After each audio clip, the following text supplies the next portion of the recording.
Halo semuanya, Sawadee-krap, selamat datang kembali di segmen analisa. Kembali kita bahas ya terkait dengan statement-statement yang disampaikan dalam persidangan, terutama dari JPU kemarin pada saat memaparkan tentang hal-hal yang memberatkan para terdakwa di sini. Kita ketahui juga teman-teman, ada satu statement yang menurut aku juga layak untuk kita diskusikan lebih dalam, dan ini berhubungan dengan Hendra Kurniawan ya. Karena kan ada keterangan di sini dalam persidangan, Hendra Kurniawan itu diminta sama Verdi Sambo untuk melakukan pemeriksaan para saksi. Ini sehari setelah terjadinya penembakan, tepatnya di Sabtu 9 Juli 2022. Statementnya begini, bro, untuk pemeriksaan saksi-saksi oleh penyidik selatan di tempat bro aja ya, biar nggak gaduh karena ini menyangkut mbakmu dan masalah pelecehan, dan tolong cek CCTV kompleks. Pada saat FS berkomunikasi dengan Hendra, ini tidak hanya memahami apa yang dikatakan, tetapi ada banyak kata-kata bersayap di sini. Misal dengan kata-kata bro. Ini udah deket banget kayaknya hubungan mereka, karena memang kalau dari sumber istimewa yang aku dapatkan, mereka ini memang sudah sering bersama, sering melakukan banyak kegiatan bersama. Bahkan juga Kamarudin Simanjuntak, kuasa hukum Brigadir J, juga awalnya menduga sangat kuat bahwa Brigadir J itu sempat dibawa terlebih dulu ke kantor Paminal ini, dilakukan interogasi bahkan disiksa. Begitupun juga sama, Linier sumber istimewa aku tuh mengatakan bahwa kebiasaan dari Hendra Kurniawan dugaannya adalah dia ini sering melakukan perpeloncoan di kantornya kalau ada anggota-anggotanya atau orang-orang yang tertentu lah yang menurut mereka layak dibegitukan, itu sering dilakukan penyiksaan katanya dengan kronologi yang mirip sekali dengan yang dikatakan dari pengacara Brigadir Joshua Kamarudin Simanjuntak. Kita kembali lagi mengenai kata-kata ini. Kenapa harus dilakukan pemeriksaannya itu di kantor Paminal? Bukankah kalau secara aturan harusnya kan TKP-nya kan di Jakarta Selatan, ya harusnya juga di Polres Jakarta Selatan. Alasannya biar nggak gaduh. Bukankah di tanggal 9 Juli itu belum ada media ataupun netizen yang tahu? Karena baru aku cek itu kan 3 hari setelah tanggal 8, hari Seninnya, itu baru diumumkan press release tentang peristiwa ini. Jadi ini adalah kayak kode senyap ya, hal-hal yang tidak terucapkan, ya akhirnya diikuti aja, menyangkut mbakmu dan masalah pelecehan itu. Aku sih yakin sekali Hendra Kurniawan itu sebenarnya sudah tahu tidak ada pelecehan tersebut, tetapi kan ya kita lihat nantilah pembuktiannya seperti apa. Dia juga seorang jenderal gitu kan ya, jabatannya itu kan cukup tinggi juga di sini, Brigjen ya, di bawahnya Irjen juga. Jadi dia juga sudah tahu lah, ada intuisi mengarah ke sana. Tetapi ya namanya juga dugaan sangat kuat, mereka sudah terbiasa melakukan illegal things, jadi ngikut aja. Dan tolong cek CCTV kompleks. Kata-katanya nggak ada yang salah sebenarnya, tolong cek CCTV kompleks. Kalau kita melihatnya secara positif, artinya ya kalau memang ada hal yang memberatkan ke Brigadir Joshua, ya dikumpulin aja, tolong cek CCTV kompleks.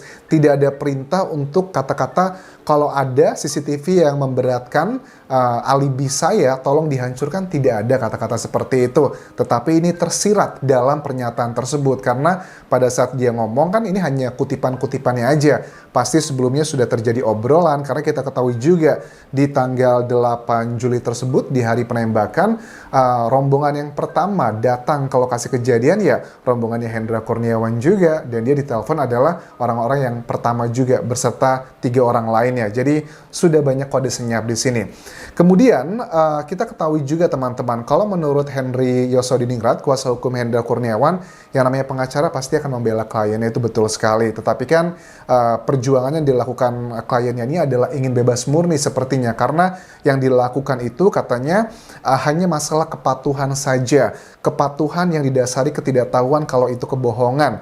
Makanya dalam persidangan ini Henry Yosodiningrat nanti akan menghadirkan ahli psikologi dan juga ahli pidana. Ya, kalian tahu kan ya, alat-alat bukti memang salah satunya adalah keterangan ahli. Tetapi kalau dikatakan ini hanyalah masalah kepatuhan saja dan ketidaktahuan, ya keyakinan aku dan mayoritas masyarakat Indonesia sepertinya tidak percaya. Kita nggak tahu apakah hakim nanti keyakinannya akan sama seperti masyarakat Indonesia pada umumnya, ya itu di pembuktian nanti.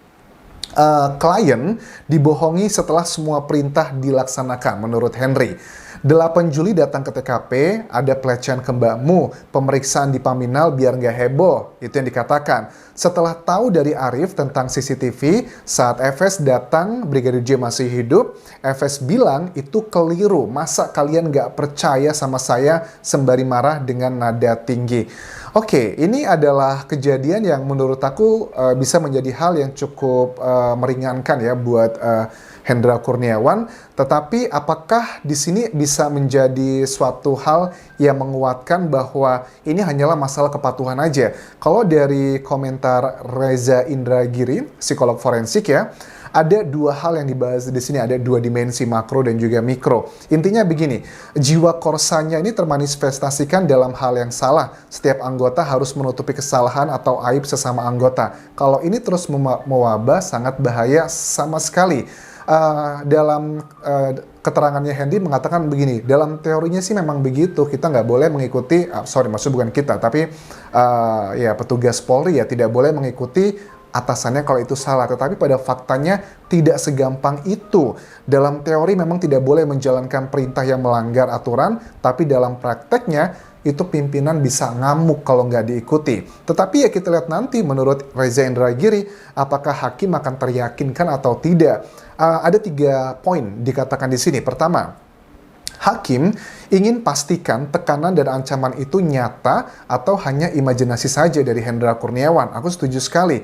Kan kalau dari bukti-bukti rekaman percakapan dan semuanya tidak ada ancaman yang begitu berarti. Kalau dari data-data yang aku bahas dalam video ini, apakah ini hanya sebuah imajinasi aja dari Hendra Kurniawan atau dugaannya yang seperti aku bilang berkali-kali mereka sudah sering bekerja sama melakukan hal-hal ilegal dan pada saat mengatakan A itu sudah ada rentetannya, ada pemikiran-pemikiran yang harus dikembangkan, melakukan A, B, C, dan D. Pada saat mengatakan tentang aman cek CCTV, itu cek CCTV itu sudah menyeluruh ke semuanya yang mengindikasikan kalau ada yang memberatkan saya, dihancurkan. Itu kan juga sudah mengarah ke sana. Bagian yang kedua juga dikatakan Reza bahwa terdakwa punya kemampuan atau kesempatan untuk menghindar dari tekanan tersebut atau tidak. Sebenarnya sih bisa banget ya menghindar ya dengan jabatan kan ya Irjen sama Brigjen kan nggak terlalu jauh berbeda, tetapi mungkin mereka sudah deket banget gitu. Ya ini juga nggak bisa menjadi excuse yang mentang-mentang sudah deket, jelas-jelas dia mengetahui, apalagi sudah mengetahui ada footage yang menunjukkan Brigadir Joshua masih hidup yang jelas sangat berlawanan dengan keterangannya dari FS yang mengatakan bahwa sebelum jam 5 itu sudah dihabisi, ternyata jam 5-an Brigadir Joshua masih hidup kan sudah sangat janggal sekali, sudah indikasi kebohongan. Tetapi kenapa dia masih tetap melakukan hal tersebut? Menurut aku itu tidak akan mungkin bisa meyakinkan hakim. Mudah-mudahan hakimnya tidak ada doa-doa yang sampai ke beliau. Ya, kita tidak boleh terlalu pesimis, tetapi juga tidak boleh terlalu optimis. Kita kawal sesuai porsinya nanti, teman-teman. Dan yang ketiga adalah kalkulasi resiko. Konsekuensi terdakwa jika membantah dari perintah itu apa? Jika seandainya Hendra Kurniawan dan rekan-rekannya membantah perintah dari Verdi Sambo, apakah mereka juga akan ditembak? Kalau seandainya itu terjadi, jelas itu akan sangat meringankan mereka, bahkan bisa terbebas. Tetapi kan tidak seperti itu. Jumlahnya mereka lebih banyak, kemudian Verdi Sambo jelas-jelas ada barang bukti yang memberatkan dia. Harusnya ada banyak alasan untuk melawan Verdi Sambo, tetapi kenapa ini terus dilakukan? Dugaannya ya sama lah, mereka sudah terbiasa melakukan hal-hal yang ilegal seperti itu. Makanya mereka melakukan, jadi udah kayak hitung-hitungannya bisnis gitu kan ya. Kalau mereka ini berhasil, tidak tercium media, tidak viral, ya mereka akan mendapatkan manfaatnya, mungkin berupa materi ataupun juga jabatan naik ke atas langsung moncer begitu. Itu adalah resiko yang didapatkan jika itu tidak terbongkar kasus ini. Pengacara juga mengatakan begini, bahwa sebenarnya FS kan dikatakan bahwa sudah menemui dan menghadap Kapolri. Mbo, kamu nembak nggak Mbo? Siap, tidak komandan. Kalau saya yang nembak, pasti kepalanya pecah. Karena kaliber peluru saya yang besar sekali. Nah, ini juga menjadi salah satu excuse nih dari timnya Henry Yosodiningrat, bahwa sudah FS tuh ngomong langsung ke orang tertinggi di Polri. Makanya dia meyakini itu semuanya benar gitu ya. Menurut aku sih nggak bisa lah. Tapi kalau menurut kalian, bisa aja Anjas ini menjadi salah satu faktor yang meringankan, yaitu dari hakim nanti.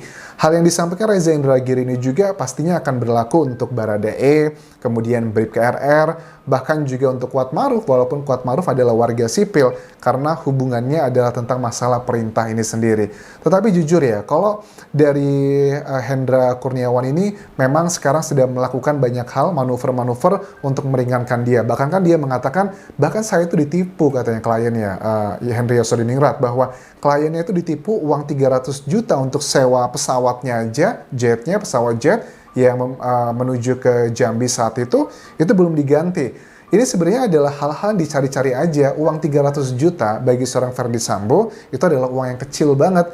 Ada yang bilang bahwa anjas ini bukan tentang uangnya, tapi kan kasus itu sudah membesar dan Ferdy Sambo nggak sempat mengirim atau apapun. Ya menurut aku nggak make sense juga, karena kan prosesnya Ferdy Sambo itu ditahan, setahu aku itu kurang lebih setelah hampir sebulan dari penembakan tersebut. Itu kan penembakan di tanggal 8 Juli. Agustus pertengahan kan Ferdy Sambo ditetapkan sebagai tersangka. Dan pada saat Hendra Kurniawan terbang ke Jambi menggunakan pesawat jet pribadi itu kan juga di bulan-bulan Juli kan ya, di 2 hari atau ya 2 hari lah setelah terjadinya pembunuhan tersebut. Jadi menurut aku itu bukan excuse yang masuk akal dan hanya dicari-cari aja untuk meringankan dari klien Henry Yosodiningrat, yakni adalah Hendra Kurniawan dan juga yang lain-lainnya. So, itu adalah opini ku teman-teman, dan sekali lagi ini adalah mengenai keyakinan dari seorang hati manusia, dan kebetulan wakilnya Tuhan di dunia ini, di Indonesia, untuk urusan hukum adalah Yang Mulia Hakim. Dan untuk memutuskan ini pidananya, ya hanya alat bukti dan juga keyakinan hakim. Walaupun alat buktinya tidak kuat, asalkan hakimnya sudah yakin, ini juga bisa menjadi dasar putusan nanti. So, that's it yang bisa aku update untuk video kali ini.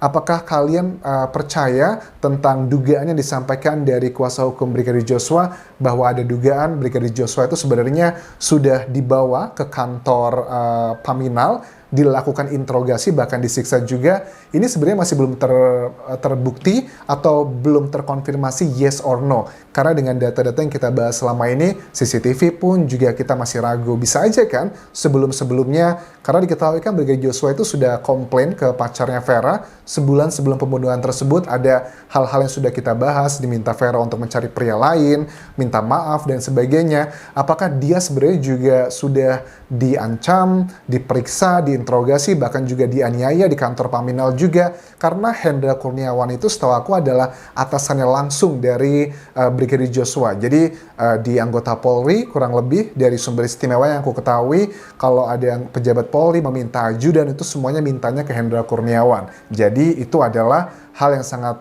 possibility-nya masih belum terkonfirmasi sampai sekarang ada arah ke sana atau enggak. Kalau aku sih menduga kuat ya, bahwa sebulan sebelum pembunuhan ini Brigadir Joshua itu sudah diinterogasi atau bahkan dilakukan hal-hal yang menyakiti psikologinya. Makanya dia bisa sebegitu rapuhnya menangis ke Vera sebulan sebelum terjadinya pembunuhan ini. Thank you very much for watching this video. Sampai ketemu lagi di video berikutnya. Terakhir, please subscribe channel YouTube ini, juga follow Instagram serta Facebook pageku di Anjas Asmara. Karena aku juga sering live di 2 akun tersebut, kita bisa berdiskusi mengenai persidangan dari kasus pembunuhan Brigadir Joshua ini. Kapun kerap semuanya. Bye-bye.